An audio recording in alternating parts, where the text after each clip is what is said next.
Assalamualaikum warahmatullahi wabarakatuh.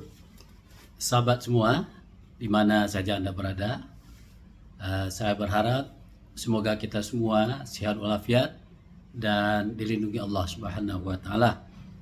Pada kesempatan ini saya ingin berbagi kepada saudara-saudara, bisa jadi nanti ini bahan diskusi di mana saja, yaitu isu hari ini yang menjadi trending topik adalah Polda Metro Jaya menetapkan Roy Suryo CS menjadi tersangka. Menyikapi penetapan Roy Suryo CS menjadi tersangka oleh Polda Metro Jaya ini, ada dua versi. Versi pendukung Jokowi, mereka sangat bahagia dan senang, bahkan mengucapkan syukur terhadap penetapan tersangka Roy Suryo CS ini. Seakan-akan mereka sudah berhasil dan akan memenjarakan Roy Suryo CS. Seakan-akan begitu kesimpulan kelompok termul dan kelompok-kelompok pendukung Jokowi tersebut. Bahkan statement-statement mereka di media sosial sudah mengarah kepada seakan-akan Roy Suryo CS adalah akan segera masuk penjara. Yang kedua, sisi lain adalah bagi kelompok Roy Suryo CS dan orang yang berpikir logik, penetapan Roy Suryo ini sebagai tersangka oleh Polda Metro Jaya ini adalah sebuah kesempatan bagus. Apa itu artinya? Adalah ini akan masuk ke ranah pengadilan. Bila mana polisi sudah memiliki data yang lengkap, kemudian akan diajukan ke kejaksaan.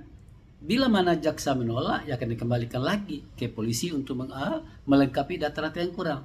Tetapi bila mana jaksa sudah menganggap P21 lengkap, maka dia akan dibawa ke ranah pengadilan. Nah, mengapa kelompok Roy Suryo dan orang-orang akademisi melihat bahwa ini adalah sebuah hal yang bagus ya?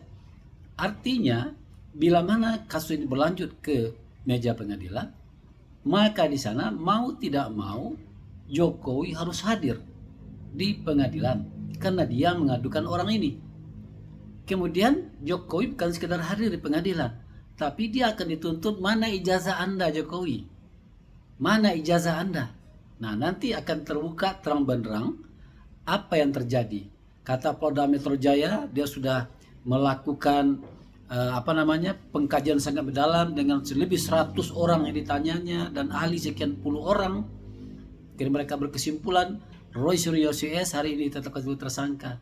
Itu boleh-boleh saja polisi melakukan itu, tetapi kelompok pendukung Jokowi tidak bisa mengklaim bahwa Roy Suryo akan dipenjarakan besok.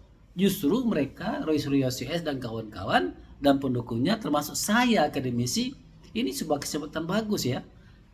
Kesempatan bagus bagaimana Jokowi nanti di pengadilan akan datang nggak dalam persidangan, akan membawa ijazah asli dalam persidangan. Nah, di sini yang barangkali lupa kelompok pendukung Jokowi bahwa momen ini harus disikapi dengan pikiran tenang, dengan logika, berpikiran mengerti hukum, mengerti politik gitu ya. Jangan asal nyuruduk saja, asal jangan hanya berkesimpulan saja bahwa ini adalah hal yang sangat jelek untuk Roy Suryo CS dan kawan-kawan. Ini sebaliknya. Jadi khusus untuk kepada pendukung Jokowi, Anda jangan gembira. Ini adalah kesempatan baik bagi Roy Suryo CS dan juga bagi orang-orang yang tidak punya kepentingan apa-apa dengan masalah ini, hanya kepentingan kepastian ijazah Jokowi. Ini yang ditunggu-tunggu, saatnya ditunggu adalah ranah pengadilan. Hakim nanti akan memanggil Jokowi dan dia secara pribadi harus datang ke pengadilan dan menunjukkan ijazahnya. Nah, di sana akan terbuka nanti. Akan jelas terang benderang nanti apakah kesimpulan Polda Metro Jaya itu akan diterima oleh hakim ataukah akan ditolak. Nah, nanti di sana dan bukti ijazah itu nanti di Jokowi akan diperlihatkan kepada hakim dan kepada publik.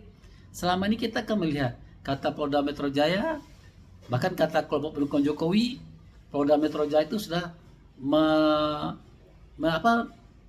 meminta semua ijazah Jokowi, sudah menyita dari SD sampai perguruan tinggi. Nah, di sisi lain, sahabat semuanya, Jokowi beberapa hari yang lalu di rumahnya di Solo katanya menurut juru bicara Projo, dia sudah melihat bentuk ijazah asli Jokowi. Di mana ceritanya nih? Kata Polda dia sudah menyita ijazahnya, tapi di sisi lain Jokowi kata melihatkan kepada pendukungnya ini ijazah asli saya. Ya aneh-aneh saja. Jadi sahabat semuanya, bagi saya apa yang dilakukan oleh Polda Metro Jaya ini saya apresiasi ya. Sebetulnya ini sudah terlambat nih, harusnya lebih awal penetapan tersangka ini. Kenapa saya katakan demikian? Akan segera selesai di ranah pengadilan. Ini terlalu lama saya pikir. Jadi apa yang dikatakan oleh kelompok pendukung Jokowi adalah sebuah kebahagiaan, justru saya melihat ini terlambat. Nah, jadi sahabat semua, baik yang pendukung Jokowi maupun Roy Suryo CS dan pengamat politik, pengamat hukum, mari kita tunggu proses pengadilan di pengadilan nanti. Apa yang sesungguhnya terjadi. Nah, di sini akan nampak nanti apakah hakim akan berpikir akan bertindak sebagai seorang pengadil yang adil, wakil Tuhan muka bumi, ataukah hakim akan berpihak. Nanti juga menjadi sorotan oleh publik. Jadi polisi katanya sudah mengumpul data banyak, kemudian akan naik ke kejaksaan. Nah, apakah kejaksaan nanti akan menerima atau menolak? Kemudian kalau dia menerima laporan dari polisi, dia akan bawa ke pengadilan dan dia akan menuntut. Nah, kita lihat pula nanti bagaimana sikap kejaksaan ini. Apakah dia akan memihak ataukah dia akan berada pada track sebagai seorang penegak hukum. Jadi sahabat semua, demikian pertemuan kita pada kesempatan ini. Mari kita tunggu proses persidangan. Jangan berbahagia dulu kelompok pendukung Jokowi dan kelompok pendukung Roy Suryo. Ya, welcome saja, karena ini proses hukum yang Anda tunggu-tunggu selama ini ya. Demikian. Assalamualaikum warahmatullahi wabarakatuh.